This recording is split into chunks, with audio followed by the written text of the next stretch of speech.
Hello বন্ধুরা, সবাই কেমন আছো? একটা নতুন দিন নতুন সকাল নিয়ে চলে আসলাম। আর বাইরেটা দেখছো কি সুন্দর ওয়েদারটা, তাই না? আমি একটুখানি ব্যালকনিতে দাঁড়িয়ে দাঁড়িয়ে চুলটা আশ্রয় নিয়েছিলাম, মানে চুলটা একটু ঠিক করে নিয়ে আমি প্রত্যেক দিনই সকালবেলায়, কারণ রাত্রিবেলা বিনুনি বেঁধে শুই, তাই জন্য। আর বাইরের ওয়েদারটা মানে অসাম।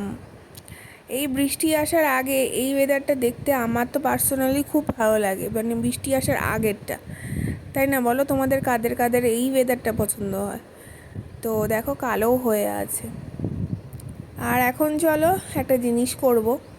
তো এই দেখো, যে জিনিসটা দেখাচ্ছি তোমাদেরকে, এটা হচ্ছে একটা বাচ্চার ছবি। তো এই ছবিটা এখন দরজার পিছনে লাগাবো। তো ওই ছবিটা কেন লাগাচ্ছি একটু গেস করে বলো দেখি। এমনি এমনি তো নিশ্চয়ই লাগাচ্ছি না, কারণ আছে, তাই জন্যই লাগাচ্ছি। চলো এটা আগে লাগিয়ে নিই, লাগিয়ে তোমাদেরকে দেখাচ্ছি কেমন লাগে, আর তোমরা গেস করে কমেন্টে বলো। আর দেখো, এটা লাগিয়ে নিয়েছি, কি কিউট লাগছে, তাই না? তো বেবি ছবিটা কেন লাগালাম অবশ্যই জানিও, ইজি গেস তো সবাই করতে পারবে।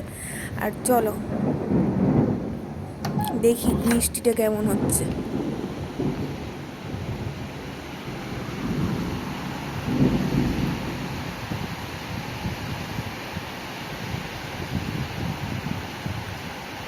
বাইরে তো বৃষ্টিটা বেশ ভালোই পড়ছে।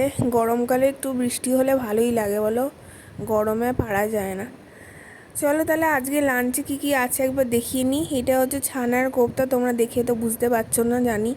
আর এটা থোড় আর গোবিন্দভোগ চাল দিয়ে একটা তরকারি মতন। আর এটা হচ্ছে চিংড়ি মাছের তরকারি। চলো আজকের মতন টাটা।